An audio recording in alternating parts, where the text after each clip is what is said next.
How you guys doing today? It's Anthony Ganji. Welcome to another episode of Tear Talk. Guys, I want to continue off on my discussions about the murder of Rob Reiner and Michelle Reiner. Guys, I did 2 videos on this already. They're very detailed. I will have some updates we're going to discuss today, but the focus of today's show is really the family dynamic, because what we saw from the Reiners and what they went through in public, I know a lot of people are going through in private. And I wanted to have Denise Shomwall on. She's an expert when it comes to working with families. And you guys know her. She's been on my show before. So I think this falls perfectly well into her wheelhouse. And if I may, Denise, do you mind introducing yourself, please? Oh, absolutely. Hi, everyone. I'm Denise Shomwall. I'm a licensed mental health counselor. I'm a registered nurse, and I'm a family mediator. Yes. And by the way, thank you again. I know you're busy, so thank you for coming on. You're welcome. So before we get into the questions, I want to do 2 things. I want to give us the latest updates, which I have here. And then I also want to play the press conference, which is about 11 minutes, give or take. And Nick Reiner has been charged. I'll let you hear that from the press conference itself. But let me give you the latest updates I have. And guys, this video is in partnership with the other videos I've done. So I'm not going to go back and revisit what we've already discussed. I'm just going to kind of keep the dialogue moving forward. So then me and Denise can have our discussion, especially related to the family dynamic. So before we begin today's conversation, I want to acknowledge a deeply tragic and disturbing case that has shaken many people, the deaths of Rob Reiner and his wife, Michelle Singer Reiner. This remains an active homicide investigation. So on Sunday, December 14, 2025, Rob Reiner, 78, Michelle Singer Reiner, 68, were found dead inside their Brentwood home. Their daughter, Romy, made the 911 call after discovering their bodies in the master bedroom. Authorities confirmed they had been deceased for several hours. And guys, if you watch my very first video before all this was mentioned, I mentioned this. It just made sense to me in my head of how I saw it. And I can't explain it, but this was before that was released. Their son, Nick Reiner, 32, was arrested Sunday evening around 9:15 p.m. when assistance from with assistance from the U.S. Marshal Service. He was initially held on $4 million bail, which was later revoked, and he is now being held without bail or bond. On Tuesday, December 16th, Los Angeles County District Attorney Nathan Hotchman, and we'll watch this a little bit today, held a press conference announcing that Nick Reiner has been charged with 2 counts of first-degree murder with special circumstances because there's multiple victims, and a special allegation of using a deadly weapon, specifically a knife. These charges carry a maximum sentence of life in prison without the possibility of parole, or could also carry the death penalty. But I don't know if that's quite on the table. The DA stated the death penalty is on the table, though no final decisions has been made. I don't think it really is on the table. I think they're just mentioning that. It looked like they were trying to move away from that, and it could be because maybe they're concerned about mental health issues. That's my thing. But I also want to mention one other thing. When it comes to special circumstances, with the 2 dead bodies, that's because it's in one incident. It's related to one incident. Nick Reiner was scheduled to appear in court Tuesday, but did not appear because he was not medically cleared for transport.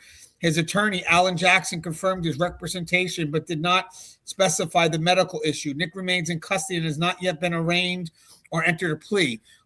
So when he got into the jail, he was probably put on constant watch, and I believe he hasn't been cleared yet from the constant watch. So therefore, if he's not cleared, he's not going to be making any legal decisions. So he's not going to be going to court.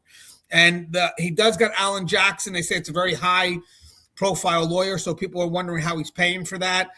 There is speculation that people believe that the family may still be involved with Nick Reiner because they may believe that he does have a mental health concern. There could still be family standing by his side, which definitely makes this dynamic extremely unique. But again, don't know that, but he does have a high profile lawyer. Sometimes these high-profile lawyers also just connect to the case because they know it's a high-profile case. So, they may not be just for the exposure, too. Media reporting has indicated that Nick Reiner checked into the Pierside Santa Monica Hotel around 4 a.m. Sunday morning, and hotel staff later found significant blood evidence in the shower and on the bed. And I heard that the windows were covered with sheets. Now, guys, that's not confirmed. That's coming from other news outlets, but it did come out today. The legal process will determine guilt or innocence. So, but today's dialogue, our purpose is not to speculate or assign responsibility. What we can responsibly do is examine the broader family dynamic that often exists long before tragedies like this occur. Dynamics involving addiction, mental health strain, caregiver exhaustion, emotional escalation, and families reaching their breaking point while trying to help someone they love. That's why I'm joined today by family clinician Denise Schoenwald. This conversation is about prevention, understanding, and what families, regardless of status or resources, can recognize before a crisis turns catastrophic. Now, before we get into the press conference, I know you've been following this case, Denise, and you know, they really, I guess, just recently really started to dive into the family dynamic here. I never knew so much about the Reiners until these last couple of days. Did you know a little bit about them before this? I did not. Until I heard about this tragic situation, did I start to read about it. I had no idea that Nick was struggling with substance abuse, and they had apparently years and years of a lot of struggle with him. Yeah, there's parts where Rob even said that, you know, he should have listened to his son, kind of stayed away from the people with those degrees. I mean, you have a father that I believe really loved his son. And I did a video yesterday, and the main purpose of that video was sometimes love isn't enough. Yes. Yeah, absolutely. And they also did a film together about his addiction back in 2015. So apparently he was trying to bring awareness and healing. And apparently they said that brought them together, that they got very close during that. Yeah, I got a chance to watch that yesterday. It's a good movie. I mean, it's weird watching it now because, like, I guess if you watched it back in 2015, there's an expected closure because you're thinking that the movie was done because they wind up being able to have a successful relationship, not knowing that after the movie was done, there still was trauma, and then eventually the horrible outcome here. So the movie, to me, the impact wasn't really as long lasting as I would like it to be, because I already know down the line there's really no resolution here. It just seems to be a concern that's ongoing. Even when they did the interviews, it looked like that this movie was this pinnacle of being able to bring an understanding to both sides of the coin and trying to find a way to meet in the middle of this this battle that they both were facing. You know, if you and then unfortunately knowing that the movie really wasn't so much a resolution, but just another step in the journey of what would wind up years later being this. Yeah. It's such a tragic situation. It's really sad. Yeah. So I wanted to put on the press conference real quick because it kind of announces what happened a little bit. It's not really detailed, but it does mention the charges. And then after that, we have some really good questions that came my way that I would love to ask you. But let me play this real quick. Good afternoon. We're coming on the air a little bit earlier here because the Los Angeles County District Attorney is holding a briefing about the murders of famed Hollywood actor and director Rob Reiner and his wife, Michelle Reiner. Their son, Nick Reiner, arrested in their murders. Let's listen in. From the Chief of Police, Jim McDonald from the Los Angeles Police Department, and the District Attorney, Nathan Hochman. Just want to level expectations. We will allow some time for questions, but because of this is a preliminary investigation still, very active. It's being filed as we speak. There's not a lot we're going to be able to say right now. Also, if you would, please put one question at a time so that we can hear the question and answer it appropriately. So if we could have that decorum in here. DA Nathan Hochman.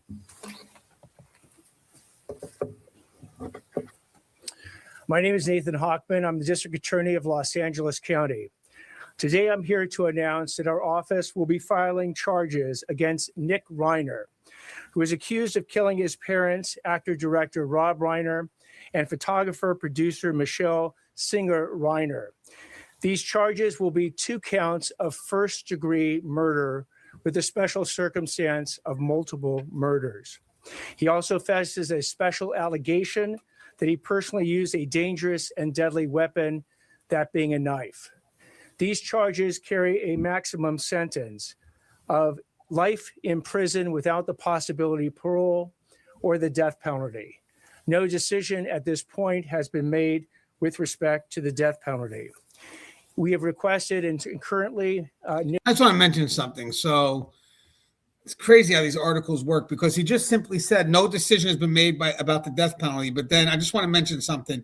TMZ released their article on this, and I just want you to know, just this is the title of this article here. I just want to read you the title. Just Rob and Michelle Reiner's murders. DA says death penalty is on the table.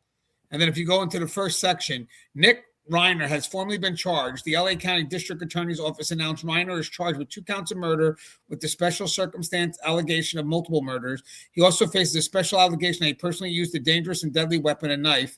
Reiner's arraignment has not been scheduled, but it said this at 1:15 p.m. This is California time. Los Angeles County District Attorney Nathan J. Hochman came out swinging in his latest comments on the Rob and Michelle Reiner double murder case. He says the death penalty is on the table if their son, Nick Reiner, is convicted of murdering his parents. So first off, he wasn't swinging. And then he's going to actually say, remember, everybody's innocent until proven guilty. So look at the tabloids. Ain't that crazy? Mm-hmm. And yet I still find myself going to them sometimes. It's like this love-hate thing. Okay, hold on. Just wanted to get that off. Nick Reiner is being held without bail. Now, before in announcing these charges, I also want to announce that they're just that. They are charges. Charges are not evidence. Evidence is something that we will be presenting in a court of law to meet the standard of proof we meet in every criminal case, which is beyond a reasonable doubt, to 12 jurors who you'll unanimously have to find that we've met that standard to prove the charges we bring to court. Right now, with respect to the process, once the charges get filed this afternoon, Nick Reiner will be then brought to court. He is going through medical clearance, something that everybody who gets arrested and gets held in a Los Angeles County Sheriff's Department jail goes through. Once he is medically cleared, he will be brought to court to be arraigned on these charges. At that point, he will enter a plea of guilty or not guilty. Now, prosecuting these cases involving family members are some of the most challenging and most heart-wrenching cases that this office faces because of the intimate and often brutal nature of the crimes involved. Rob Reiner was a brilliant actor and director, an iconic force in our entertainment industry for decades. His wife, Michelle Singer Reiner, was an equally iconic photographer and producer. Their loss is beyond tragic. Can I ask you a question, Denise? Mm-hmm. When he went and said about it being like brutal, let me just get his exact words. I want to get your thoughts on this, actually. Prosecuting these cases involving family members are some of the most challenging and most heart-wrenching cases that this office faces because of the intimate and often brutal nature of the crimes involved. Rob Reiner. What's your thoughts on that? Do you agree with that? Yes. Usually these kind of crimes usually have some sort of rage behind them. So they're usually brutal, stabbings, shootings, and so forth. The other thing with when it's family, it's, whom do you hate? Do you hate your brother? Do you hate, because normally if somebody else kills somebody, everybody sort of rallies against that person. In this case, it's somebody within your own family. Is it usually a moment that triggers it, or is it a series of moments that kind of build up and then eventually there's that final explosion? Yeah, it's probably a series of things that build up, and then all of a sudden it gets out of control and then it gets violent. Because I know they're talking about some interaction at Conan O'Brien's party and then basically be in this heated argument, but then you have to wonder what's underneath the surface of that argument, because sometimes what they're blowing up at may not necessarily be what you see in the moment, but rather what's been piled up, and that just becomes the lid coming off. Yes, and sounds like years and years and years of the same problem. Substance addiction, We don't know about mental health, and so you can see how it happens. It's just so tragic that it did happen.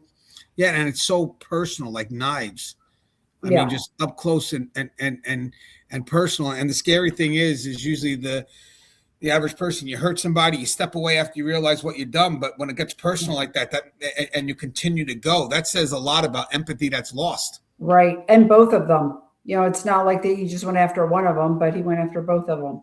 So I wonder if this is a unique question, but like, so love, obviously it is, love can make you vulnerable, but love can also empower you. We do a lot of things for love, right? Mm-hmm. But I wonder when it comes to your family, can love turn into hate and be just as powerful, but in the opposite direction? Yeah. And a lot of times we project all our hurt and pain onto the people whom we love the most. Yeah, that's unique, right? So Mm-hmm. why do you think we would do that? Well, our family members are what we would think our safe space. And it sounds like Rob and Michelle were very supportive of him and did everything they could possibly think of. And yet at the end, they were the ones that paid the ultimate price. And it's funny, we see them as supportive parents, but when you have someone that's entitled, when you have someone that wants to get their way, they don't see the support. They just wind up seeing someone who's not being supportive. I see that even like working in the prison system. I see a lot of families who do the absolute love. They make the final decision, regardless of what the outcome is going to be. They decide that they're going to say no, stick to the no, because they wind up believing that if they say yes, they continue to enable them. True. And then the problem is the no is scary for them because that no is kind of a cutoff, and they have to remain. Yeah. They have to remain firm with that no. Mm-hmm. So they usually say, well, when I'm telling them no, it's because it's not so much saying no to them. I just don't want to enable the bad behavior. And then there's a level that it frees them to some extent, but they still have the want to protect them. And I think when the want to protect them can no longer be controlled by the in this case, let's say the addict, because I think that's something that gets tossed in there a lot for manipulation sometimes. The fear of losing your son or losing your daughter and not knowing what could happen to them. And I think there's a fear, but I mentioned in yesterday's show, I think everything that you're trying to do as a parent is to protect your child. And the last thing you're thinking about is needing protection from your child. Yes. And yet that protection by the person who's addicted does not perceive that as protection. And that's why they manipulate and they press. And it's really tough for parents because they're trying to do the right thing and they're trying to help, but it's just getting more and more escalated and violent. So the resistance becomes anger, and that's a concern at that point, yes. Right? And the anger then gets projected. So right. So then so I keep, that's on me. What was that again, Denise? I said the anger keeps building up and then it gets projected somewhere. Right. So let me ask a question on that, because I kind of touched on this yesterday as well. So I'm going to give the absolute love. I'm going to cut my child off. Obviously, they're in desperation. They're going to fight. They're going to be resistant. But eventually, I have to hold my guns. I have to stay true to myself. But to be honest with you, I'm thinking if there's a chance that my child, a grown adult, could wind up go from resistance to anger, when do I start to realize that it's going to get to a point where I can't handle them in my house? Mm-hmm. And we don't know that. Maybe it was starting to escalate. Plus, they have other children. So we don't know if it was starting to escalate and all of a sudden it was coming to a head. And, maybe after the party, something happened and all of a sudden it turned violent, which with addiction and mental illness, that can happen at any time. Yeah. And I could feel that some parents don't want to call their police on their own children because at some point they feel there's another level of protection, but they may not see it as protection because they're getting manipulated to see it a different way. But to be honest with you, that is protecting your child. Mm-hmm. How many times have you seen people in the prison system where you've actually had families say that they're very thankful that their child's in the system because at least they know where they're at. Yeah, and they know that they're safe. Yeah, in a prison system, but you're right. That's what they'll say. Mm-hmm. Yeah, it's interesting. All right, let me... was a brilliant actor and director, an iconic force in our entertainment industry for decades. His wife, Michelle Singer Reiner, was an equally iconic photographer and producer. Their loss is beyond tragic, and we will commit ourselves to bringing their murderer to justice. I want to thank LAPD Chief McDonald, who is here today, along with Deputy Chief Alan Hamilton from the LAPD and LAPD Captain Scott Williams and the entire robbery homicide division, who literally has been working around the clock to gather the evidence that have led to the charges we're going to be filing today. Also from my office, I have Assistant District Attorney Maria Ramirez. I have Director of Specialized Prosecutions, John McKinney. I have our Head Deputy of Major Crimes, Craig Hum. And I have the two prosecutors who will be leading the prosecution in this case, Assistant Head Deputy of Major Crimes, Habib Balian, and Deputy District Attorney for Major Crimes, Jonathan Chung. They will bring their decades of experience to holding this murderer accountable for his actions. At this point, again, you will hear in the media rumors, you will hear speculation, you will hear hearsay. What I'm asking everyone to do is to rely on trusted sources. If it doesn't come from the district attorney's office, from LAPD, from the coroner's office, or from the courtroom itself, then there's a good chance you are hearing misinformation. Because at the appropriate time, the actual evidence involved in this case will be presented in a court of law. So I ask for your patience until that is done. But again, please do not rely on rank speculation, rumor, or hearsay to believe that you understand anything about what went on in this case.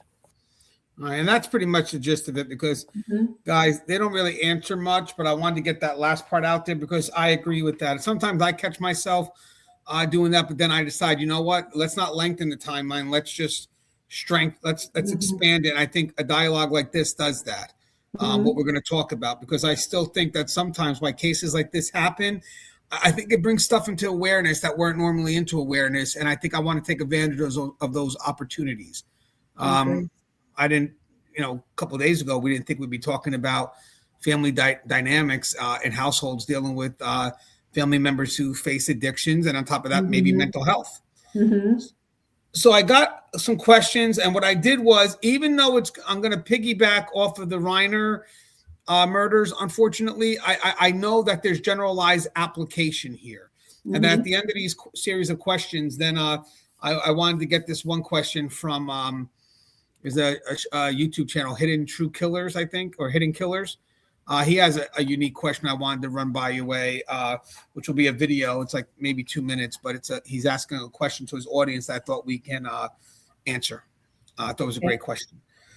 So so in families, so this is the first question that we could explore. So in families facing long-term instability crisis, in families facing long-term instability, crisis can slowly stop feeling like an emergency and start feeling like daily life, tension, fear, and emotional volatility becomes familiar, even expected.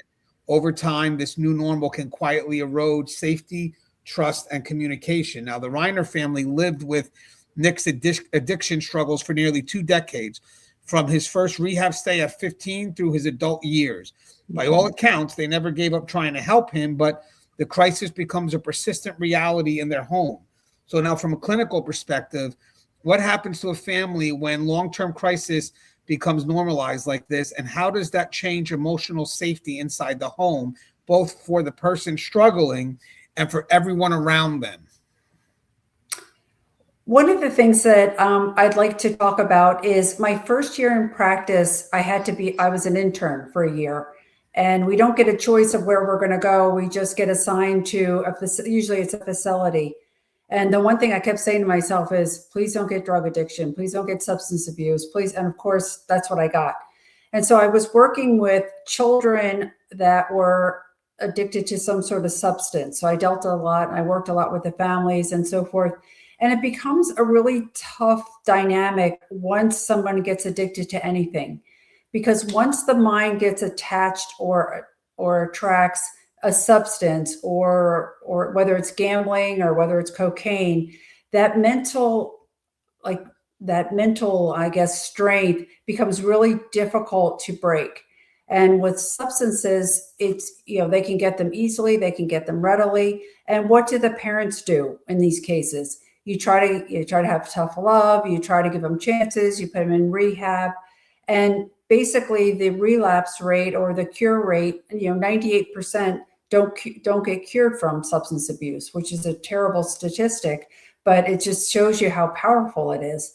And so with the parents, what do? Do they throw them out on the street? Do they try to help them? And it sounds like Rob and Michelle really tried to help him best that they could. They have other children. It sounds like this was something that probably got worse and then better. It's amazing, what you said, Anthony, about it becomes normal. It becomes very familiar. And I'm sorry that Rob and Michelle didn't feel like therapy or counselors were helpful, but a lot of times we as therapists can look at the situation more objectively. Like, how serious is this? And it looks like in their case, they, sort of lost faith in counseling and were trying to do it on their own. And it doesn't seem like, anything at that point worked to the point where they lost their lives over it. Yeah, and you made a good point, because I know I'm going to try to compare things, because I have to compare from my own experiences. But I work in a very active facility, right? But I've worked at 6 different prisons. I worked at facilities that were very slow moving, and I've worked at facilities that, like right now, are very active. And the one thing I can say is, when you work in a facility that's very active, when I mean a facility that's driven by codes, fights, medicals, all these different things, the day does become normalized, and the first thing that starts to erode is your sense of urgency. I think you start to lose your sense of urgency to the point where you don't give respect to each situation as it comes, but rather it's just another day. True. And I wonder, when you have a house, or I wonder if this plays out in the family life as well, when you do have a dynamic in the family where there is concern, you have someone who is an addict, and you're trying to handle all these different issues that come with trying to protect. I want to say the word protect, because you can't, I don't believe that you can save someone, because you don't have control of that. You don't. And to be honest with you, you have very limited control of how you can try to protect somebody too. But I think you have more control of trying to protect than you do trying to save. But I think after a while, it has to get to a point where I don't want to, maybe, I don't know if the word numb makes any sense, but I wonder if it gets to a point where the yelling just becomes another day. The child going out or the grown man going out onto the streets and coming back high is just another day. Is there a chance that, in a household like this, the urgency could get eroded? And what do you do to try to maintain that level of urgency? And I would say, even in addition to protect, it's more of navigate. Like, how do you navigate? How do you navigate when you don't know what the next day is going to look like? How do you navigate when it's not unusual for there to be, rage or anger or manipulation? I mean, it becomes normal, or at least, manageable, because you've dealt with it probably for them days after day, year after year, until it just got to the point where they couldn't recover from it. Yeah, and I think, like, if I had someone going through an addiction, and I just know this from working in the prison setting, and again, I'm not as invested. If it was my family, I'd be totally different. But I will say the people that do the job are very invested. I'm a little bit removed, but I do oversee the people who do it, so I'm invested in them. Let's just say that. I would like to think that when you're invested, you get so intertwined with the outcome that the only success that you see doesn't come from the effort that you put in, but rather the outcome you're expecting them to give you. Mhm. And I think that becomes very unfair to you, even as a loving parent, because you're trying. And the point is if they don't receive it, like, well, I'm not doing enough. It's like, no, you're doing more than enough. They're not doing enough. Yes. Yep. Yeah, You you can't do more than they're willing to do. And that becomes the challenge. And yet as a parent, you think, well, let me try one more thing. Let me try one more rehab place. Let me try one more therapist. Maybe that will work. But the truth of the matter is, if the person is not invested in their own recovery, which is tough once you're already addicted, it becomes a really tough battle. Yeah, because I noticed that with what I saw only in the glimpse of a life, because you really are never going to understand. That's second by second, and we're looking at little glimpses of moments that whatever made it to the public.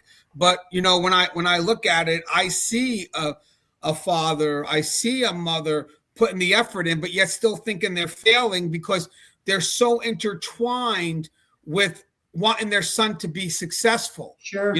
But I'm wondering also if part of that could also be utilized by the son to manipulate. Yeah, absolutely. And that's where some of the projection comes in. So they manipulate, and then when things don't work, whom do they take it out on? Is the person that's trying to help them the most. As a therapist, I can tell you that happens a lot in therapy, where I'm trying to help them. I'm trying to help them work through something, and at the end of the day, they're sort of mad at me, and it's all my fault, and I don't help them, and I don't know what I'm doing, and I'm incompetent. And you think, okay, like I'm not really sure. I'm sort of at a loss of how to even help here. Would this be harsh of me to say before we get the second question? But again, just working in my world and getting my books, the ones I write, would you look as a parent? Mm-hmm. Obviously, if I had a son or a daughter that was an addict, there's many different ways I could view them, but I would like to think I'm going to view them in a way that provides hope. I really would. I would like to, because that means I may buy into what they're telling me, a lot of things, because I have to, it's my son, it's my daughter. I'm going to have a bias of hope. Even when I know I've been burned 20 million times, I'm going to still have that bias of hope. Would you say that a parent should also look at their addict child or addict, whatever it is, as also an expert manipulator as well? Yes. Because again, when they get attached to whatever they're addicted to, that becomes their primary focus.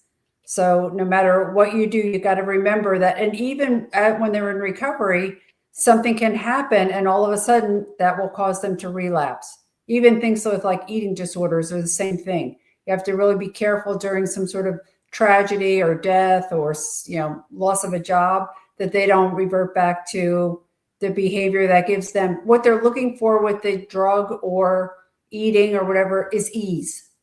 So this is what the mind comes up with. What this is what relieves the body, and when they need it, they'll do whatever they can to get it. Right. You want to hear something funny? When Romy, I think it's when she was talking to police or whatever, soon after the bodies have been discovered, which they believe that the bodies have been dead for quite some time. Rigor mortis had set in, and it's funny how just before this even aired, I pictured it in my head like they were sleeping, and that he came and just did it. I pictured that in my head. It looks like that's what's coming out. But with that said, she had mentioned that he was dangerous, and I think she defined that danger by the addiction and maybe the mental health. Because like you said, when you have that addiction and on top of that, the mental health concern, that person could be extremely dangerous. And I had someone tell me recently, after I was showing them the video, they said that they had a relative that was an addict and they were kids. This would have been their uncle. And their father had told them, hey, every time we go out, let you know, if Uncle such and such comes over, you don't let him in. He doesn't come into the house unless we're all here. Yes, because in addiction, they start to lose empathy. They want whatever they're getting so badly. In fact, it was interesting. So I worked with teenagers, And I heard a story once where the child, well, he was like 14 or 15, he went to visit the grandparents, and the grandfather was in hospice, and he had pain medicine, and he was in a lot of pain. And the kid took the pain medication, and you wonder, like, how could you do that? Like, your grandfather was dying, and yet you took his pain medicine. He's like, I need to get a fix. I need to get high. And I was like, I mean, so I just realized at that point the power of addiction. So you made a good point. Can't even get to the second question right now. So you have one side who, through the addiction and maybe mental health, let's really focus on the addiction because that's what we do know, loses empathy because of the addiction, right? But the other side has increased empathy. What do you mean the other side? Like the parent or the guardian, or so why the addict may not have any empathy is going to go for the addiction over anything else. You got the other side, like the parent or the one that wants to protect the individual, who has an increased level of empathy. Yeah. To the point where they're vulnerable, and also leaves them to be a victim of manipulation, a victim of being assaulted. So, I mean, does that make sense to you? Do you have one side that loses empathy and the other side is acting on increased empathy? Yeah, I don't know if one gets increased, but certainly when somebody needs something, I mean, even if we talked about maybe whether the child or the person was physically ill, everybody else puts a lot of energy into that. Okay. So I guess you have a little bit more because I guess you feel or you sense the desperation of what's happening. Well, that's what I meant. I meant like maybe like I think we're exactly on the same page. I mean like right, like in that moment, if something's happening, they're going to want something. And let's say my perspective is I want to save you. So even if I'm saying no, I'm doing it because I care. Yeah. And at this point, I'm only, every time I tell you no, my effort to care, you're receiving the no, becoming resistant, which is drawing you away from me. Right. And then you're trying to give it more attention to try to help it. And as you said before, with hope, I mean, your hope that something will work. So you're trying everything that you can. You're sort of scrambling, if you will. Yeah. And I understand it. I understand it as a parent. I mean, I can't imagine. Yeah, because I feel, again, like the effort to protect your child could be the point where you're going to say no. And I think a lot of people not realizing how dangerous it is to tell them no. I think that this is a good wake-up call. Not saying that this is the case here. It could be. You don't know.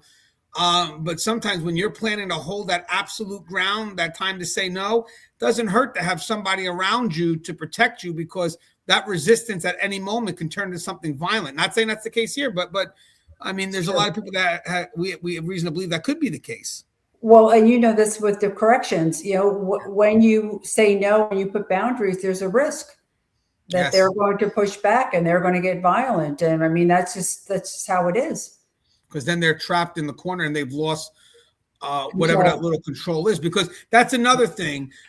The control comes from how they can manipulate until you say no. And then once you hold them no and they don't have that option to manipulate, then it becomes forceful, aggressive, threatening.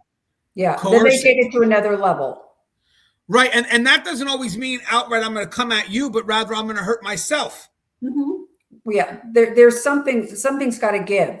So either I'm going to be a danger to someone else, or I might be a danger to myself. So would you think that maybe, it depends, but would it go from manipulating to maybe trying to say I'm going to hurt myself, trying to utilize love, and then if you're still able to say no, then I could become aggressive and try to be forceful? Yep. The only step that maybe I could think of in between is sometimes you start to manipulate and you don't get what you want, and maybe you throw things, or so it's some sort of acting out happens. You punch a wall or something like that. And with addiction, not that that's ideal, but that's not uncommon. Or they get really frustrated and they start either punching or banging their head against the wall. And I mean, again, it's starting to escalate. And you've seen this in corrections, and then you got to move in. It's just so recognizing, and I'm actually going to get that one, but recognizing those steps of escalation matter, because you got to assume at one point the person could wind up going from A to D. I mean, could jump right into. Yes. So I've seen it, and I know you have. I've seen it go. It goes out very, very quickly, and then everybody's scrambling. And you have to know that with addiction, that it has its potential to, at any point, get completely out of control, which obviously had happened in this case. Right. And it's funny because that's an effort for the addict to maintain control. Mm-hmm. Because they're backed in the corner. So the whole time you think you're helping them, in their mind, you're backing them into a corner. Yes. And what happens a lot of times when we go to this extreme rage is we disassociate. So kids would tell me, I blacked out. And so it'd be interesting to me if Nick even has a lot of memory of what happened, because a lot of times they get to the point where they just don't even realize what they're doing. And I had actually that happen in a facility where the one kid bit the other one, bit her in the neck. Oh. And she had no memory of doing it. She said, I just blacked out, but obviously the child had the bite marks on her neck. So, and they had it on camera. At that point, that blackout, there's definitely no empathy there. You can't even remember doing it. No. So next question is, I have addiction rarely affects just one person. It reshapes household roles, emotional boundaries, and family identity. Parents become protectors and enforcers. So you're wearing two titles at once. Mm-hmm. Siblings adapt or withdraw. That's interesting. And the entire system bends around managing instability. So Nick Reiner's struggle with heroin and cocaine addiction began in adolescence and continued well into his 30s. His siblings, Jake and Rami, were also growing up in this household, watching their parents navigate, like you said, navigate's a key word here, repeated treatment attempts, homelessness periods, and relapses. Why is addiction best understood as a family-wide condition rather than an individual problem? And how does that reshape long-term family dynamics, especially when one child's crisis dominates family life for years? Yes. Well, certainly any sort of addiction is going to have a ripple effect. And in this case, it was just that. And what I have seen with the siblings that are sober, or in a case where they're healthy and maybe the one child is sick, sometimes they feel very neglected and resentful because, their brother or the sister's getting all the attention. So there's a lot of shifting that goes on with these. And as we're realizing with the Reiners, it doesn't really matter how much money you have. Sometimes money doesn't cure it. Can that cause animosity between the siblings too? Yeah. And what about also animosity between the siblings and also between the between the children and the parents, correct? Mm-hmm. Yeah.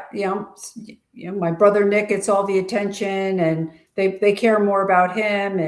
And sometimes it will supersede like things that they do or things that they're doing or their own success, because maybe Nick has relapsed or there's a problem at home or they're fighting. And so there's just a lot of dynamics. Working with the families was very complex when I did that. So let me ask, so it's complex because it's not about working with the addict in isolation, right? Obviously you have to work with the family unit, because I'm assuming sometimes the family doesn't know what they're doing that either enables bad behavior, but also in the effort to pay attention to, let's say, their one child in this case, what's happening to the other children? What are the things that they're not seeing because they're too close to the concern? So you do have to deal with the family unit, because if you don't, then unfortunately you really haven't set an anchor, correct? You do. And sometimes with the parents, one parent seems to clearly see what's going on and the other one's got his or her head in the sand. So you see that a lot with the parents, where they're not really on board and they're not, one unit, and the addict will learn how to manipulate and turn one against the other. That's interesting, because when I watched the show Being Charlie, there is a different approach. So is it the approaches that are different? Do you maybe have one parent that may be more empathetic to the addict, and then you have another parent that still loves, obviously I'm not saying they're less empathetic, but they know that it's time to now be a little bit more serious, push the absolute love? Yeah. Or you'll have, it's usually a lot of times the mom who will feel very guilty and want to coddle, and the dad either doesn't want to know or stays oblivious or has had enough. And so then you've got to, so my job would be to try to align and come up with a plan that they can both feel good about and follow, but it's really hard because the addict realizes how to, again, manipulate and control the situation and divide and conquer. So now you've got the addict manipulating, the parents are divided on how they feel is the best. And then the kids, the other kids sort of suffer, collateral damage, if you will.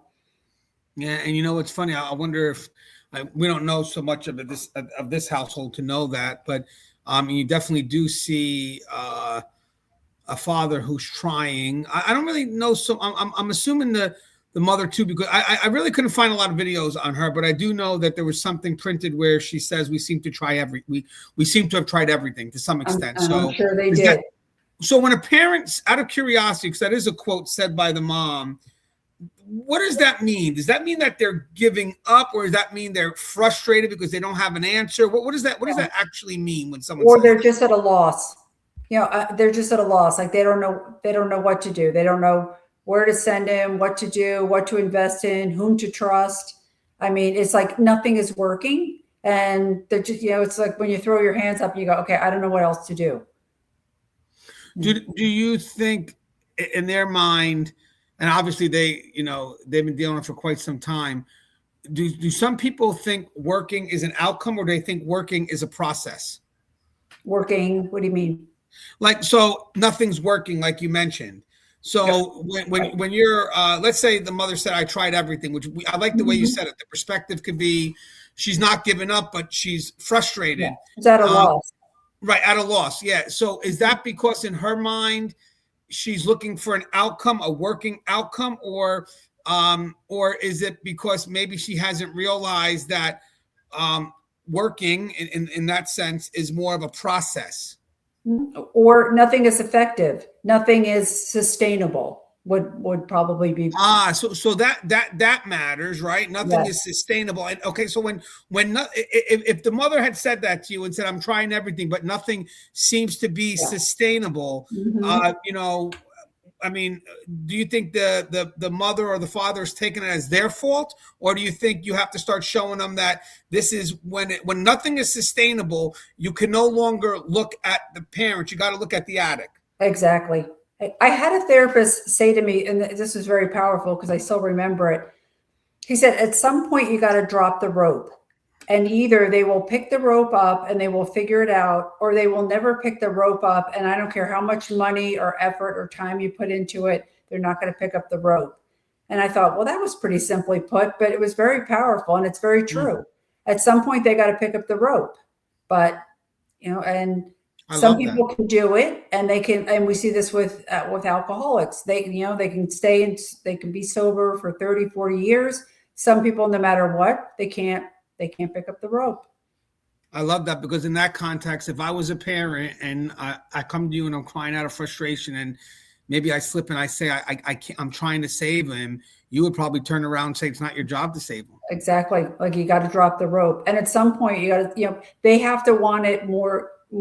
And sometimes, regardless of how much they may want it, they can't seem to sustain it for whatever reason. Sustainability. I love that, because I think that kind of bleeds well with what we said, what the mother would have said. I've tried everything. Yes. And what I realized with addiction, it doesn't matter. I mean, probably the Reiners had, lots of money and resources. The complaint is, we don't have enough resources. The rehabs don't take insurance and so forth. But sometimes it doesn't matter how much money, power, fame you have. Addiction has its own pull. Well, you figure he would have had top of the line. Yeah. Oh, yeah. I'm assuming. Best, I'm sure the best in LA. And it's, it's not like they were living somewhere rural. I mean, they had the best of the best. I mean, they got a high profile attorney quickly. Yeah. It really is. Maybe it's not even about being top line, but maybe the connection with the program itself. I'm sure they had the best of the best. So I got question 3. When families say, it came right into it. So let's see if there's anything left to discuss. But I actually had it as a question. When families say we've tried everything, it often comes from years of fear, hope, disappointment, and exhaustion. And in there is sustainability. Yeah. Hope, disappointment, exhaustion. That's all sustainability. Even fear. Yes. And it doesn't come from neglect or indifference. Clinically, that phrase can signal elevated risk. Michelle Reiner told close family friends, "We've tried everything. We don't know what else to do." But by that point, Nick had been through 17 or more rehab stays. The family had pursued every expert recommendation, funded treatment programs, and even collaborated on a film about their experience, which is Being Charlie. When you hear families say, "We've tried everything," what does that tell you clinically, and why is it such an important warning sign, even when families appear to still be engaged in trying? So is there another perspective based on that question that you could provide? It sounds like what we were saying before. I think Yeah. they were just losing hope. You know, Right. I mean, it's almost like you have a critically ill physical patient, and all of a sudden you have to decide whether you want to take them off the respirator. It Right, but must were be they a terrible feeling. right? But so for someone on the outside looking in, were they losing hope inwardly or losing hope in him? And does that matter? Well, I would say both.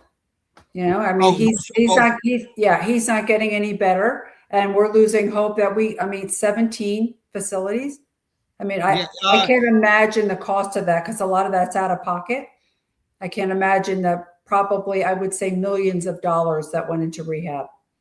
So when you talked about before about sustainability, do you have to shift the person from the inward failure and then basically really start pushing them to understand that the sustainability is on the addict, not you're doing what you can? Because my biggest concern here is if they do see both at the same time, right? In my mind, I could be wrong, but in my mind, at one point, how bad will that weigh on them?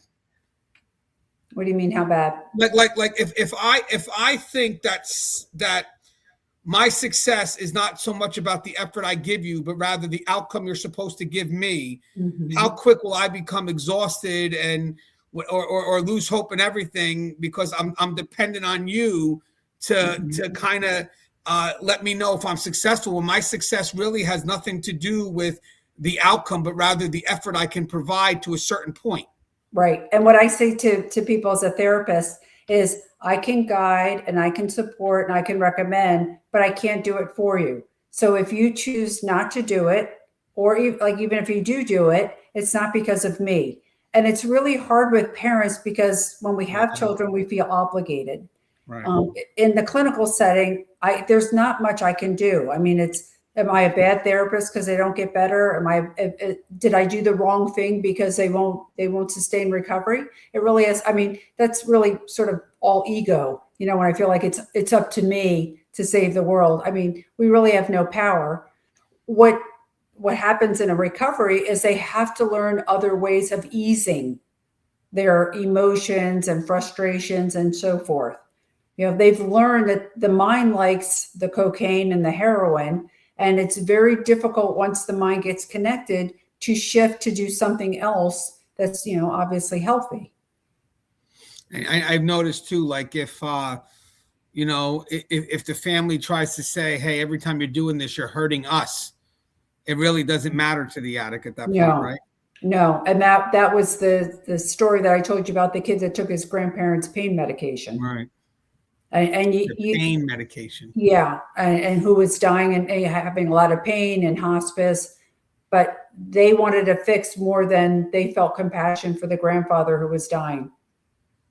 Very powerful for me. Again, this is probably a dozen years ago, and I remember it like it was yesterday. Yeah, I wouldn't forget. Grandfather on his deathbed, and yeah, you're taking their medicines. Do they ever? I'm assuming once they clean up, is anybody there with them to deal with those regrets? Or, because if once they start cleaning up, and I'm thinking that could be a part of it too, because once I clean up, I have to live with the choices I've made. So maybe I don't want to clean up. Yeah. And that's part of one of this. Yeah. And that's part of one of the steps in AA is that you make amends for like all the people that you hurt and all the problems that you caused and so forth. It's a very difficult step because then you have to take responsibility. And, with an addict, and they've sort of lived on power control, sort of looking in the mirror and taking responsibility is often very difficult for them. Yeah. And if you can't do that, then you will relapse, I'm assuming, right? Correct. Right, exactly. And you got to be careful because, there's a fine line because once you don't have any empathy at all, you don't really get that back.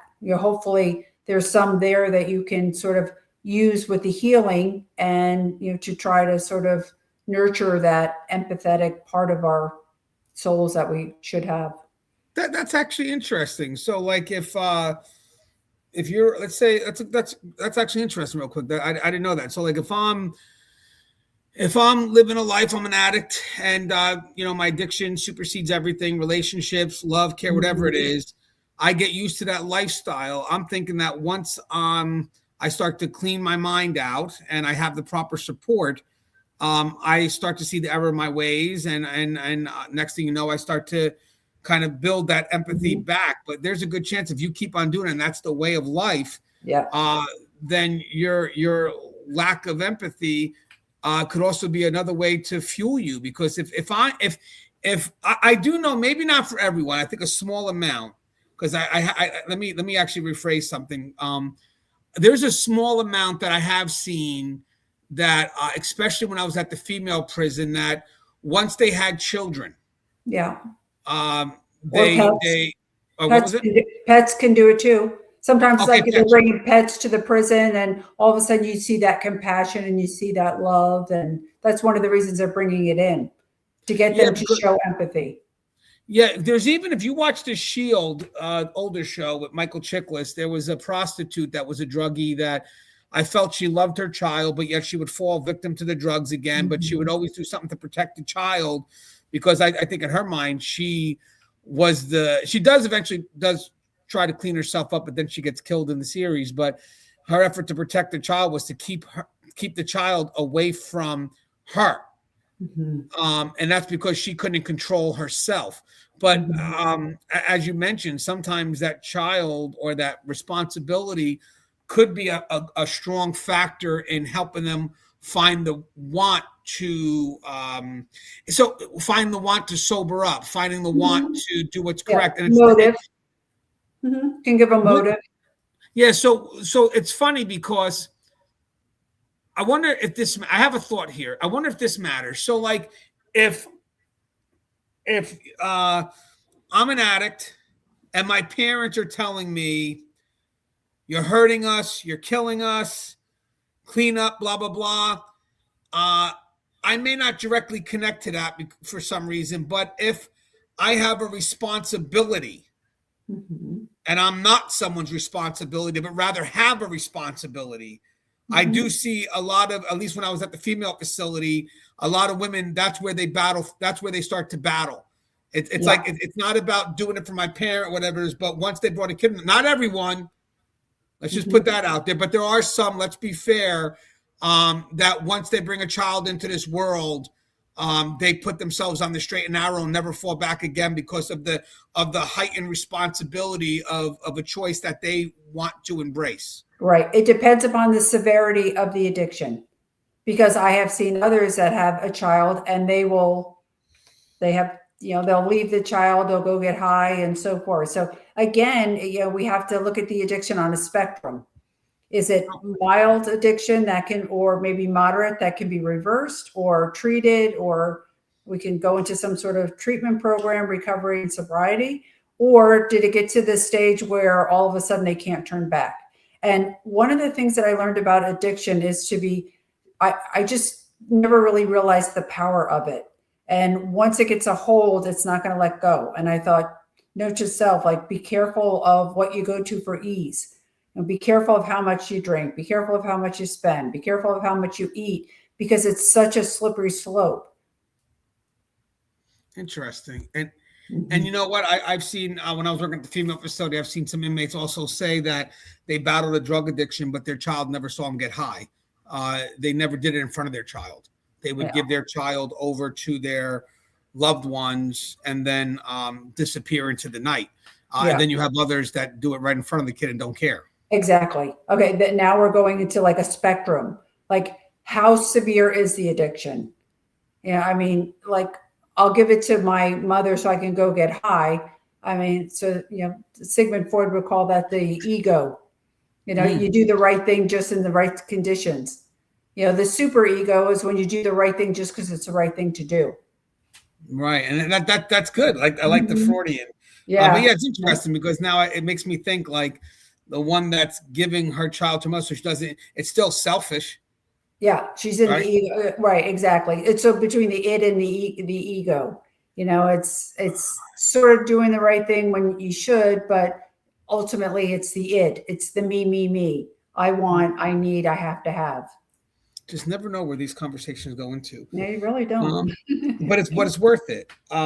So families often pursue treatment urgently, believing the right program will fix everything. But when help feels forced rather than collaborative, resentment and emotional distance can grow instead of healing. So Rob Reiner reflected in 2015 that when Nick would tell us that it wasn't working for him, he wouldn't listen. We were desperate, and because the people had diplomas on their walls, we listened to them when we should have been listening to our son. Michelle added that treatment professionals told them Nick was a liar trying to manipulate them, and they believed those professionals over their own son. Nick even chose homelessness over continuing treatment programs he said weren't helping him. Now, why can repeated or coerced treatment increase resistance and fracture trust, even when families are acting out of love? And how can parents distinguish between manipulation, kind of touched on this, and genuine cries that treatment isn't working? Yeah. And I believe he's been in 17 rehab facilities. They learn how to work the systems too. But, I'm sorry the Reiners didn't feel like, the professionals were giving them good advice. But when we look back at it, it was pretty sound that they were, being manipulated. And, an addict, although they're very convincing, I mean, you could listen to him, but, he's also, very attached to his drug of choice is.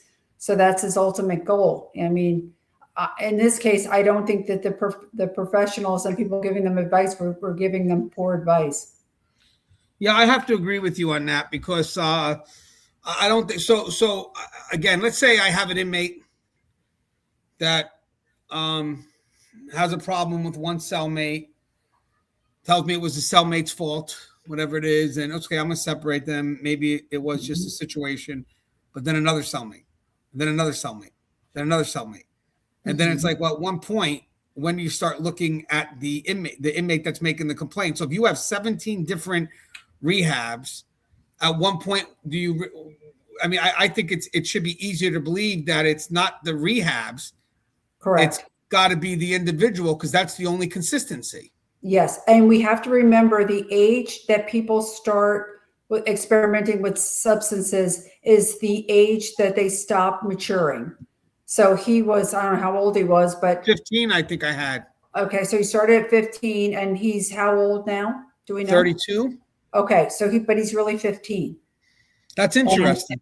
And if you've ever had a conversation or try to bring some logic to a 15-year-old, not so easy. I've never heard that before, but that makes a lot of sense. Is that something that's taught widely to families dealing with people with addictions? Did they let them know? Something that I taught for sure, because and it's interesting because you'll be looking at somebody who's 50 and 60, and you're like, oh my goodness, they sound like they're 18. And then I usually will say, do you remember what age you started, smoking pot or whatever? And they go, oh, I did that since I was whatever. And I'm like, okay, that tells me a lot.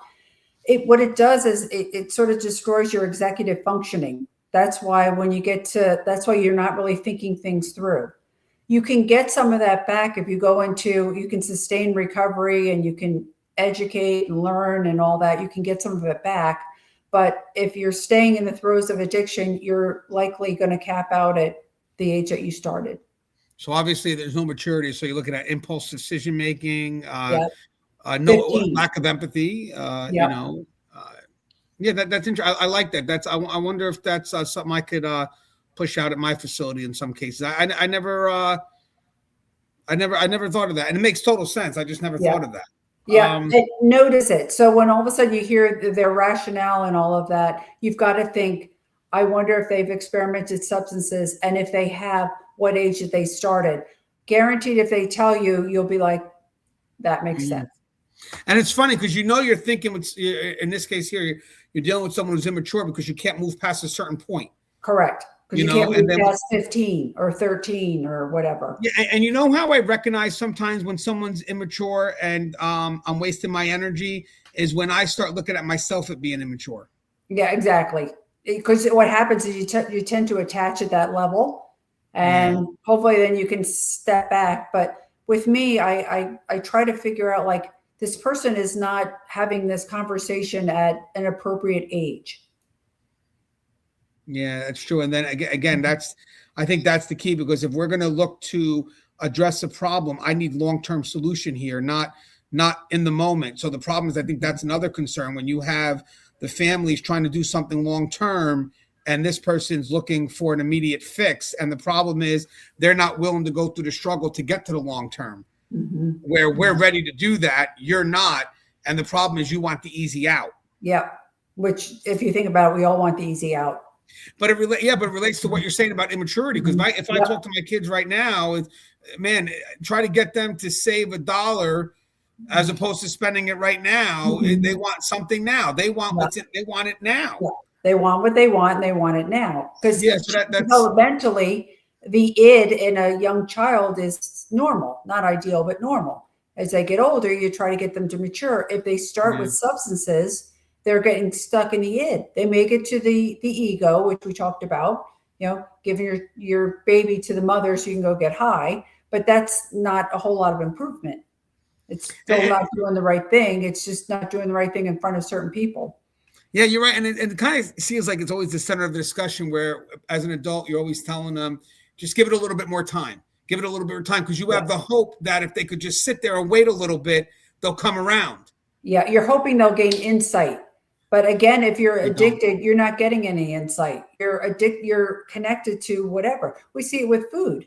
I mean, you can tell them, this is bad for you, and it's caused diabetes and cholesterol, and that goes in one ear and out the other, and then they don't get insight sometimes until they have a heart attack. Then all of a sudden they get insight, and now we're playing behind the 8 ball. Saw that when I was an ICU nurse. Yeah, that's the reactionary side. Yeah. All right, so I have so investigators and clinicians closely examine emotional escalation. I thought this was important with escalation. Heated arguments, rising intensity, and feelings of being trapped or unheard. These moments don't cause violence, but they can raise risk when layered onto long-standing conflict. And we kind of mentioned that with the Conan O'Brien part. So the night before Rob and Michelle were killed, Nick and his father had a very loud argument at a holiday party that many people overheard. Multiple sources said Nick was acting strange and freaking everyone out at the event.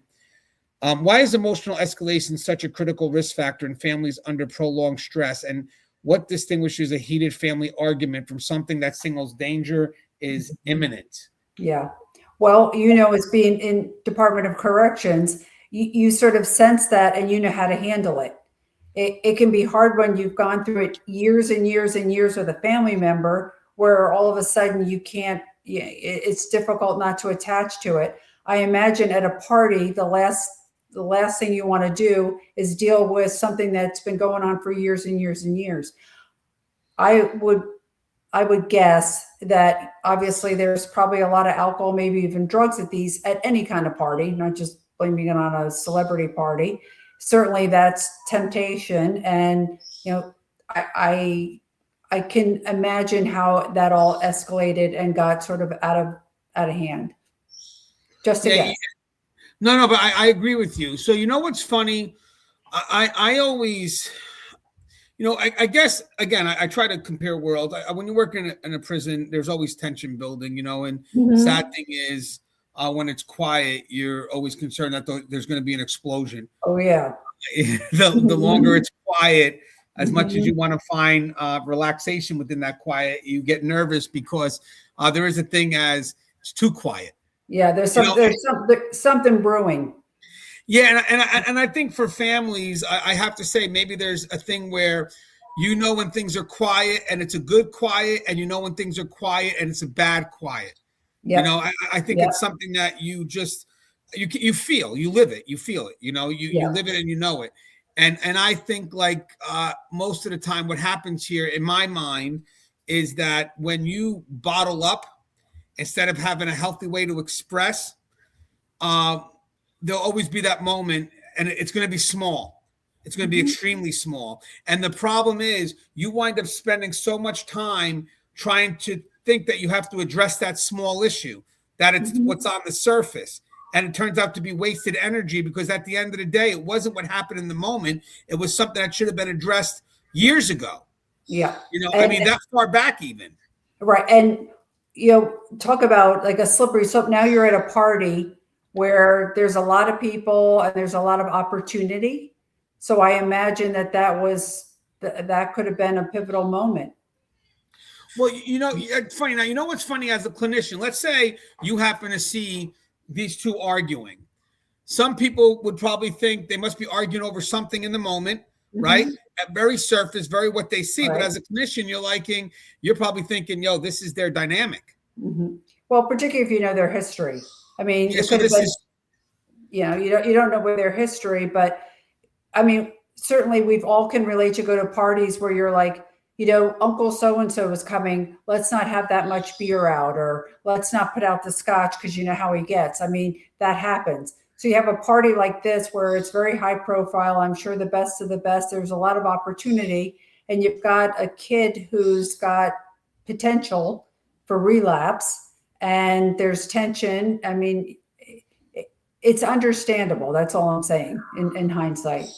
yeah, I mean, what's funny? You could have someone that went to a party, probably wanted to get out, probably wanted something from his father, probably the father didn't want to give it to him. And again, that's more of a history, Yeah. and I think for someone like yourself, you would be able to see the history, because I think in my mind, you would kind of look at what they're arguing about and say, wow, that's pretty superficial. Or noticing the strange behavior. Yeah, the So strange behavior. I'm very perceptive. So I just notice body language. I notice tension. I can just feel it. I don't really know it up here a lot of times why it's happening. I just can sense it. And I'm sure you can do it too in corrections. You just get this inkling that like something's going down, and you're like, it's like an instinctual thing. Well, I'll be honest with you, in corrections, it's our survival. Whether we can translate how we do it or not, we do it because we have to survive. It just becomes an instinct. It is. But the mind doesn't always know what it is. You just know that something doesn't feel right. Right. And then sometimes it's good to acknowledge it. I mean, it's sad when, we talked about things being the norm at the very beginning, but this could be a normal everyday interaction. We also don't know that either. And at this point here, how do you recognize when that one argument's going to be the last argument? Yeah. And I will tell you, in mental health, this is a tough time of year. The holidays cause a lot of shifting, cause a lot of relapsing. Family dynamics gets heated. Believe it or not, there's a lot of deaths around this time. A lot of people will pass away. So, this winter, fall, then going into the holidays, it causes a lot of, unraveling and upheaval. So I have public conversations often collapse. Public conversations often collapse addiction and mental illness into one explanation, or assume one automatically causes violence. Clinically, that distinction matters. Addiction, untreated mental health conditions, emotional dysregulation, and crisis states can overlap, but they are not the same, and they require different interventions. Misunderstanding this difference can lead families to pursue the wrong kind of help, or mis-escalating danger signals entirely. Now, Nick Reiner had well-documented struggles with heroin and cocaine addiction. Media reports also mention mental illness, and that Michelle was confiding in friends about both substance abuse issues and mental health concerns. And in his 2018 podcast appearance, Nick described smashing up the guest house while spun out on uppers and having a cocaine heart attack on a flight, behaviors that suggest more than just addiction. Yep. From a clinical standpoint, how do you differentiate addiction-driven behavior from underlying mental health crisis, and why does understanding which is driving the instability matter so much for prevention and safety planning? I was just talking about this to a patient today. I said, when we have a physical problem, like an ache or a pain, we don't hesitate to go to the doctor and get a prescription and get some treatment and so forth. I said, when we start to have mental health struggles, we push right through it. And unfortunately, mild problems can turn into moderate problems, can turn into severe problems. Same thing with substance abuse. You know, you might think that you just smoke a little bit of this or a little bit of that, or you do a little bit of cocaine at a party, but all of a sudden it starts to take over. And then you get to the point where you're getting very risky, the point of no return. And I think a lot of people will underestimate that their little problems will eventually turn into big problems if they're not treated. So I agree with that. Like, so I know we have a special needs unit that deals with all different types of behaviors, but yes, they seem to all, in most cases, run together, and they do have to kind of separate them. Again, especially when it's mental health and addictions. But could mental health lead to addictions, or could it's like the chicken with the egg? I mean, it is, and so it's usually some sort of dysregulation in the nervous system. So it's stress and it's frustration or it's trauma. And then, so the mind tries to handle that, but the mind can't handle it. But the mind goes, well, let's just go for something for ease, because the body after a while can't handle it. Because, you know, we have heart palpitations and we're stressed and we have chest pain, whatever we're doing. And then the mind will go to something not so great for ease. And these are where addictions come in: smoking, drinking, spending. But then once the mind gets attached to it, it's hard to break. Go ahead. No. I'm sorry. Did you have please? I had one more thing. We also have what they call an inner knowing, which again is sort of when you can get quiet, where all of a sudden you go, you know what? I don't know if you're religious, maybe I should go to church, or maybe I should, you know, go to a counselor or something. And that's your smarter self. Unfortunately, when we get uncomfortable, we don't go to our smarter self. We go to our neurotic mind. And that's where the choices come in that are usually not our best choices. So I wonder, if I was, let's say you had a mental health professional and a addiction counselor, let's say, right? Yep. You could probably have the mental health. I don't know if they have two different approaches, but hypothetically, the mental health professional will probably say, you know, I can't treat the addiction until I get to the root of the mental health. But then the addiction, well, I can't treat, I can't treat the mental health, or however. Hear me out. I got to figure out how I want to position these two professionals. But the basic premise is you may have one side saying, I can't treat one without addressing the other, and the other side saying the other thing, but in adverse. So I can't treat the mental health concern without treating the addiction first. Or you could have someone saying, well, I can't treat the addiction without treating the mental health. I mean, is it something that must be worked on at the same time with equal amount of force, or is it something that does supersede over the other? Or you should work on the both at the same time, but the addiction is a symptom that the nervous system is out of balance. So again, there's some sort of mental health problem, and it could be trauma, it could be past trauma, could be anxiety, could be depression, but the addiction is a symptom that the nervous system's out of balance. And so you can't just treat the addiction we see this with AA, where they call them, dry drunks, where they just stop drinking, but we haven't really figured out why they're drinking to begin with. So you have to do both.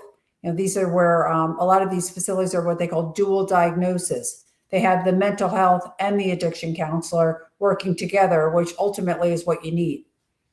Right. So that's what we have at the facilities, by the way. Mm-hmm. We have a partnership, and the people that do it are trained in both. So we have clinical social workers, we have mental health therapists, and they're all working together and in line with the it's what they would call more of a balanced treatment approach. Yes. And I think they even mentioned, sometimes, it depends on the moment, priorities could shift, but at the end of the day, they're always working on it together. Yes. It can be really hard when addiction comes in, because now you have the reinforcement. So already the person is struggling with some mental health instability, and now they've added substances in. So now you've got a very complicated case. If it were in medicine, it would be a critical care patient. So I don't know. I hate making assumptions, but if you had someone that was truly battling with addiction, sort of like, let's say, Nick, would it be safe to say that they also could be battling with a mental health concern? I would say there's probably something underneath that. I mean, because again, the addiction is a symptom of something else. It's just once we manifest some sort of symptom, it's very difficult because now we have to try to treat as best that we can. It's hard to correct it. Like once somebody gets diabetes, I mean, that can be reversed, excuse me. But now we have to do the diet, the exercise. I mean, it's a lot. It's a lot to maintain sobriety, health, wellness. You know, there's lots of therapists out there, but not many people utilize us. And the key is that the person has to be committed to is the person going through it. Absolutely. Exactly. Like they have to want it. In fact, a lot of times they'll come to me and they'll say, is there any hope? And I said, all you have to do is be willing. If you're willing, yes, anything can happen. But I mean, I can't do it by myself. It's interesting because, I think as I'm reading this, and everybody, I think they kind of treat us two separate things, but in the end, it is I see it at the prison. It's a partnership effort. It is. It's not treated in isolation. AA is a perfect example for that. They go right into the steps and they get them to work the steps because what they know is they're alcoholics or they have a problem with alcohol. What they're trying to get to the root of is what led them to get to becoming an alcoholic. Right. So they're telling their stories and they're working the steps and they're looking in the mirror, and it's really hard because obviously, they sort of treated it for many, many years with alcohol. Yeah. And obviously they also provide the safe space to do it. They do. And they support each other. It's a wonderful organization. With substances, we don't quite have the program that they have with AA. And what's funny thinking about this? So he started, it looks like he started his drug choice at 15. So it could have been vulnerable, very suggestive at that young age, or he could have been battling something at that young age that he felt that could give him an escape. But it would be good to kind of understand why he initially took drugs to begin with, because in most cases, was it recreational? You wanted to have some fun? Because I find that some people use it to have some fun, and maybe that's all it is, and eventually they're able to walk away. But there are some people that, maybe on their mind, they think they're doing it to have fun, but it helps them escape certain things. And now they can't get off it because of the escape. Yeah. And I will tell you, it's a slippery slope. Yeah, they even say with cigarettes that every time you light a cigarette, you got a 50-50 shot of that causing some sort of damage. And then people go, oh, that's terrible, but they do it anyway. Because I read something about addiction. Everybody thinks, like, they never think it's going to happen to them. Right. Until it does. Yeah. And I used to tell people in substance abuse, I said, either you're going to be dead or you're going to end up in jail. Because like there's no upside of it. I have a feeling that I could be wrong, but I have a feeling when he chose to do drugs at such a young age, I don't know too much of his life, but I'm assuming it would have been some type of an escape. Yeah. And I have kids all the time. They say, oh, we just do it for fun. We all do it. It's, they tell me with the marijuana, it's natural. It's not harmful. And I go, it's a slippery slope. That's all I'm telling you. Do you think for people that wind up I know at a young age it's different, but do you think that people that are fully addicted, that can't escape it, it is because of fun, or it's because they are literally, there's something that they won't admit that's keeping them there, like there is an escape?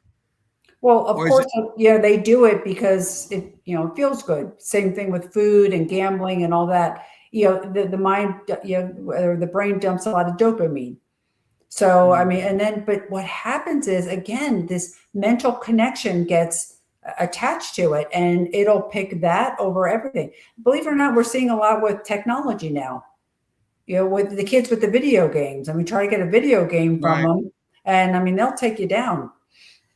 Well, you know what's funny about that? I'm thinking, let's say I'm a kid and whatever, young kid, and I choose to do drugs because it makes me feel good.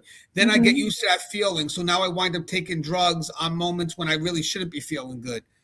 Like, I break up with my girlfriend or I'm getting picked on at school, and all of a sudden it's like, well, I'm doing drugs because it makes me feel good. Yeah, but you're also avoiding the challenges of life. Exactly. They can't cope. So again, this is the id. I can't be uncomfortable. In fact, I work a lot with young people about learning how to tolerate suffering. like not getting what you want, not getting the grade that you think that you're going to get. But a lot of times the key is that I can't tolerate disappointment. I can't tolerate being overwhelmed. I can't tolerate being told no. Okay, so then I need to eat, or I need to go get high, or I need whatever, I need a cigarette. But that's the mind doesn't want to tolerate it. That's the Right. So right. And I love that, because even if it starts on the fact that I want to feel good, the point is that could wind up being the reason why you get addicted, because then that wanting to feel good could be the escape from the reality of life. Yes. When you can't feel good, when you're dealing with something that's out of your control. Right. You can't tolerate feeling bad. And then it's, I feel bad because I didn't get what I wanted. I feel bad because I didn't get, I'm not making the money that I mean, then we find a lot of reasons to feel bad, right? When we can get, yeah. And then once you find out that that option exists, like I'd rather not even know the option exists, because once you find out the option exists and you go through a moment where you can't lift yourself up and you just know I could do this once. Yeah, absolutely. So I got many parents carried the belief, we got 3 more questions, I think, or 4. Many parents carry the belief that if they love harder, find better help, or sacrifice more, they can save their child when outcomes don't match effort. We kind of talked about those, but it's still good to revisit.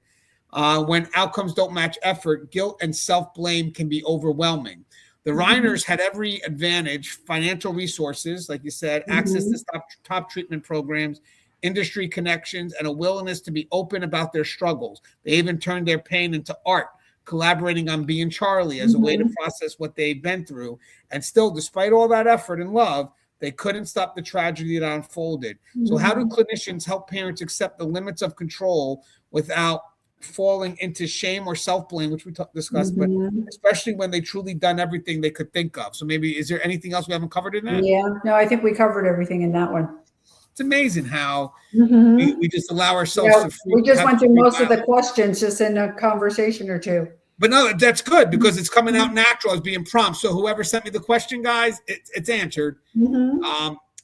So number 8, in some families, deeply personal struggles become public through advocacy, storytelling, or media. While openness can reduce stigma, it can also complicate healing and boundaries. The Reiner family made the unusual choice to publicly process their trauma through Being Charlie, a film Nick co-wrote and Rob directed.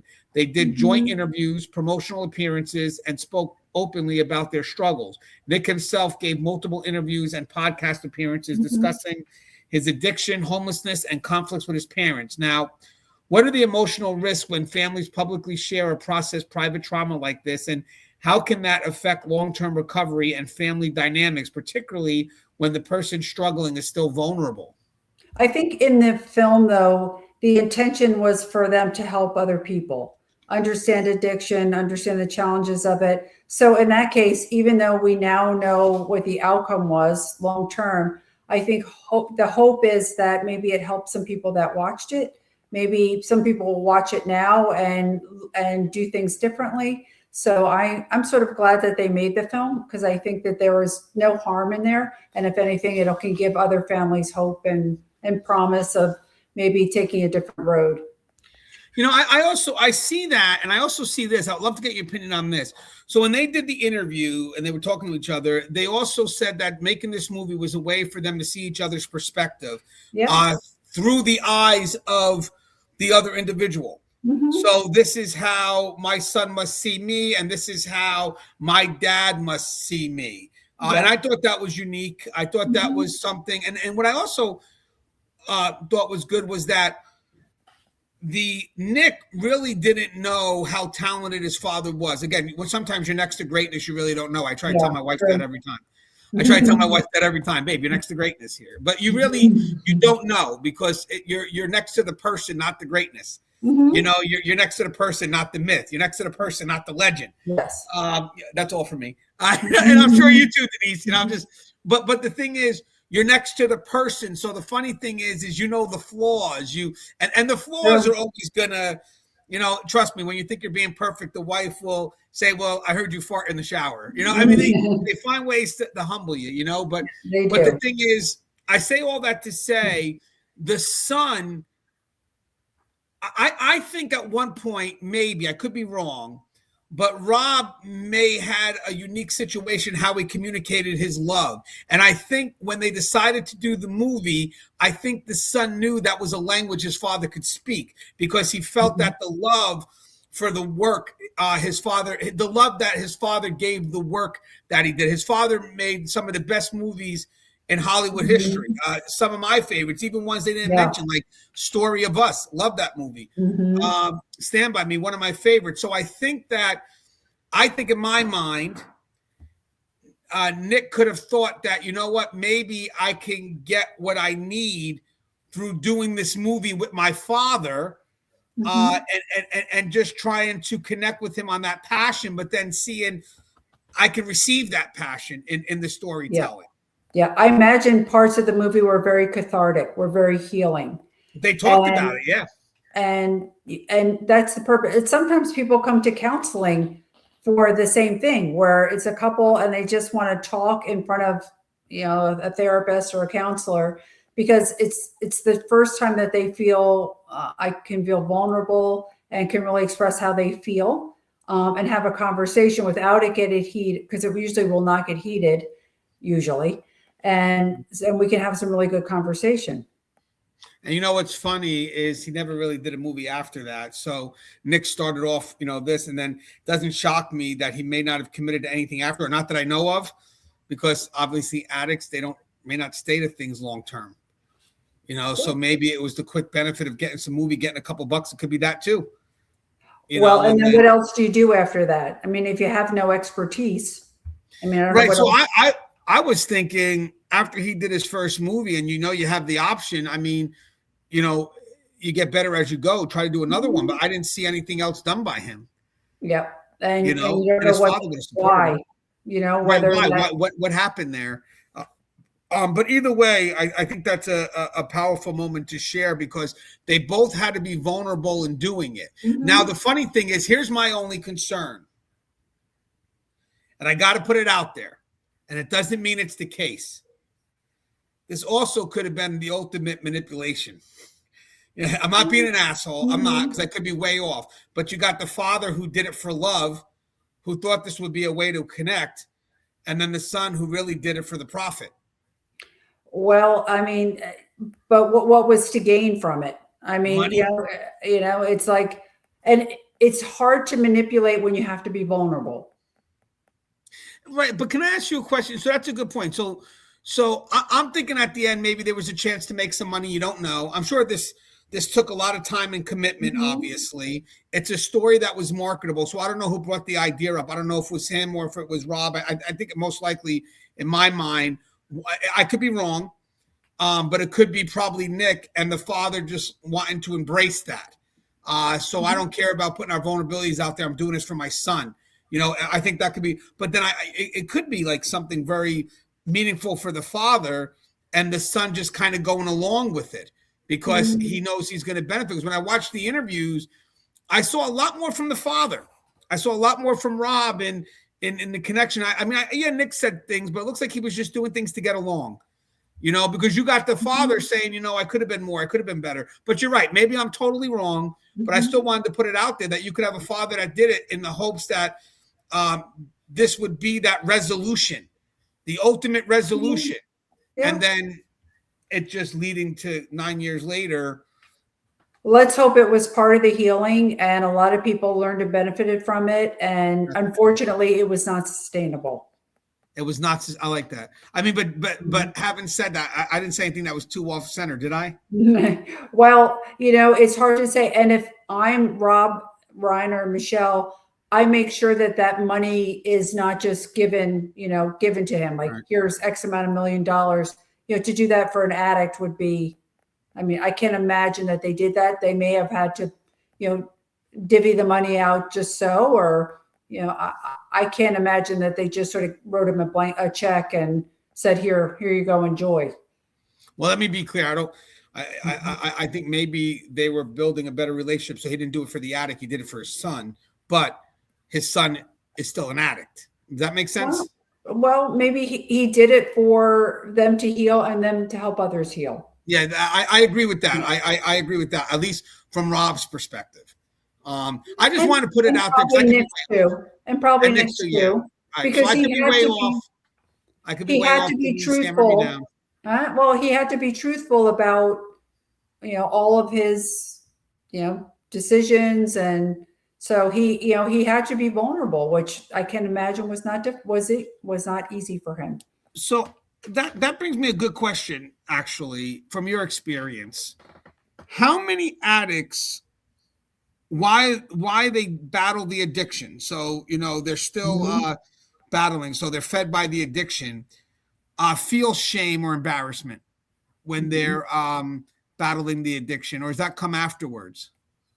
Well, it depends. And let's hope at some point it does come, because if there's any hope of healing, it's got to come. I mean, when people hit rock bottom is sort of the best time to get them to come on board with the healing process. Some people never get there. They don't care. They're going to do, and they'll go to rehab, but they're getting high out in the parking lot. I've seen that many times. Oh yeah, me too. And because I'm thinking like, it's got to be embarrassing to be a certain age and still asking daddy for money. Yeah, but if you're an addict, you don't care how you're getting it. Right. So let me ask you a question. So from that context, could the project have been more vulnerable for Rob than it was for Nick? If he was still battling the addiction? Hard to say. And you wonder whose idea it was. Yeah, so that matters too. You know what? Let me just, that's a great question. Hold on, Denise. That's a great question. Let me just, because I think it was his. And then let me just see. His being Nick's, or okay. No, Nick's. Yeah, I think it was Nick's. That's a great question. Whose? Yeah, because he wrote it. Let me see. Whose idea was being Charlie? Period. Was it Rob or was it Nick? Because I think it was Nick. The concept of being Charlie originated with Nick Reiner, not Rob Reiner. Nick Reiner had publicly said that being Charlie was inspired by his own experience with addiction recovery. Okay, so, and then his role came in later on as the script existed. Rob did not originate the story. He came on board as the director once the project was developed. So in interviews, Rob has described the film as a deeply personal project because it was rooted in his son's experience, but he has consistently credited it with the inspiration and authorship of the story. So I'm wondering, I'm just being devil's advocate, if he introduced it, but maybe for Rob, it's to connect with his son. I'll embrace the vulnerability just to get that level of, just to embrace, my son and help him and do good for the world. But I'm wondering, and I could be way off, but just to put it out there, if Nick could have did it as a quick way to make some money, and be not as deep as it was portrayed by Rob. Well, so I'm thinking Nick goes to Rob and he says, listen, I want to write a story about my addiction, recovery, Rob, as a producer, is like, okay, then you have to write it. I mean, you have to bring me some content. You just can't produce something you have no idea. So Nick had to do all the work for that. He had to come up with probably, had to sort of outline it and what it was going to look like and what they were going to cover. And I imagine Rob gave his creative, insight and thoughts and so forth. And they had to develop that together. So like that's what I still see as part of the hard work, though, he did have a hard work, whatever. But if I put a script, hard work is trying to sell it. But I got my father that can do that. Well, but in order to write it, though, he had to really get vulnerable, and so the hope was that other people could learn and heal, and it was. I imagine that time, to me, what I read about it, it was a very good time for the family to do some healing. No, it was. Again, it was not sustainable. And Denise, I'm not minimizing it. I'm just putting it out there. Okay. I know. It's just interesting. Yeah, it is interesting. The end result. Yeah. I got two more questions. Okay. That was a great. Again, we didn't expect that to go. But there it is. I love you, Denise. It's just, you never know when we have a discussion where is it going to go, but you got to let it go. You got to see where it goes. So after tragedy, people often say the signs were there, but families living in chronic crisis often normalize warning signs until escalation feels routine rather than alarming. So looking back, there were concerning signs in the weeks and months before the tragedy. Michelle telling friends they were at their wits' end, the argument at the holiday party, Nick's documented relapse in 2018, and the long history of instability. But when crisis is constant, how do families recognize when something has shifted from the same old struggle to we are approaching catastrophic danger? So what warning signs do families most often overlook or minimize when they're approaching breaking point? And what should loved ones or professionals be watching for? And then we have one more question left. Well, with tragedy and suffering, like when does something get dangerous? When it does. So it's hard to say, like, did it keep escalating and escalating and escalating to the point where all of a sudden they should have known something? They didn't. I mean, imagine the argument that ensued or however, whatever led up to this was just something that had happened periodically. I mean, nobody that we know called 911, didn't seem like they were in danger until, all of a sudden there's 2 fatalities. I read, and I don't know if this is true or not, that that Michelle was actually alive in the ambulance and told that. Did you read that changed? Yeah. So from what I'm hearing is that they both may have been passed for some time, and that when Romy got there, they were already in rigor mortis. I actually agree with that. I don't know if that it hasn't come from LAPD, so it could be your case. I heard that at first too, but then they also said that Billy Crystal also saw the bodies because Romy called him right after she called the police. But I believe the most latest articles say, at first it did say exactly what you said, by the way, but then they released something today that said, and it's being spread through the different news articles, but you still never know, but that they may have been dead for quite some time. Yeah. And it's hard to know. I mean, the beginning part about her dying in the ambulance, it's a little far-fetched. I mean, if you have fatal stab wounds that you would make it, but so. No, I went with it like you did too, because that's what you go to what's a trusted resource. But today they released it, and it's funny because when I did the show 2 days ago, I actually had this vision in my head that he did it when they were sleeping. I didn't think it was going to be an all-out fight, brutal. I thought he went behind them and just awful. The last question I got, and then I had this video question I wanted to run by you that I thought was unique. Last question here is, tragedies force us to hold 2 truths at once. Accountability matters and compassion matters. Prevention lies in addressing crisis early, not in blame after the fact. The Reiner case will move through the criminal justice system, and accountability will be determined by courts and evidence. But as clinicians and as a society, we're also left asking what could have been different. What should families in similar situations take away from this? So what should families take away from cases like this, and what steps can realistically help prevent reaching a point of no return, especially when trying everything hasn't been enough? Yeah. And that's probably the $1 million question. Like, what do you do? How could you have prevented it? I mean, he was, Nick was homeless for a while. I mean, it seems like he was in 17 rehabs. I mean, what's the answer? And sometimes the answer is there is no answer. I said this before, addicts will end up in jail or dead. I mean, and when you accept that there is no answer, that doesn't mean that you failed. Well, again, like you can't make somebody do something that they're not able or willing to do. And, and it's easy for the outsider to look and go, they should have done this or they should have done that. But the truth of the matter is when you're in it, you don't really know what to do. I mean, that was apparent by what Michelle said, like, we don't know, we're at our wits' end. We don't know what else to do. I feel for them. I mean, that's just a terrible, terrible predicament. Yeah, it's funny. It is, and sometimes you feel that the families that do the zero was the absolute love, like that's what I guess that's the tough love.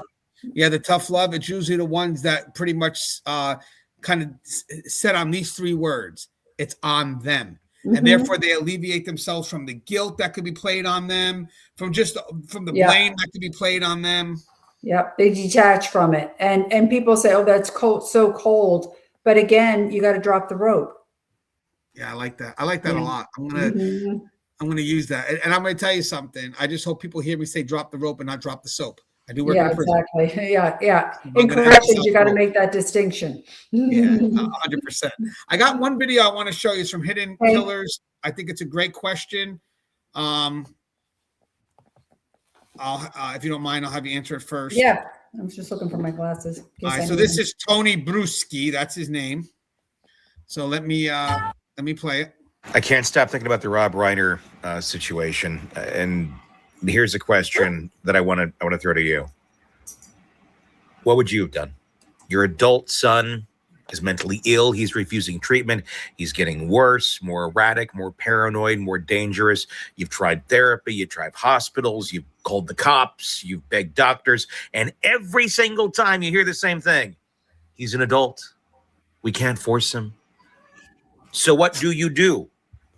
Do you kick him out and hope he survives on the street? That's option one. And it looks like they did that at some point in time. Do you keep him close and hope today isn't the day it gets worse and risk your own safety, your own autonomy, your own well-being for the mentally ill, potentially dangerous person?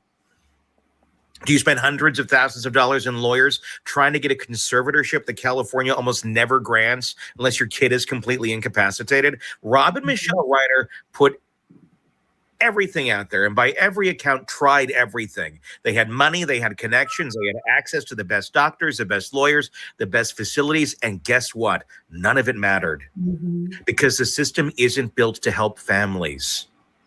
Not like theirs, not like yours, not like mine. It's built to protect the autonomy of people who may not be capable of understanding what autonomy even means.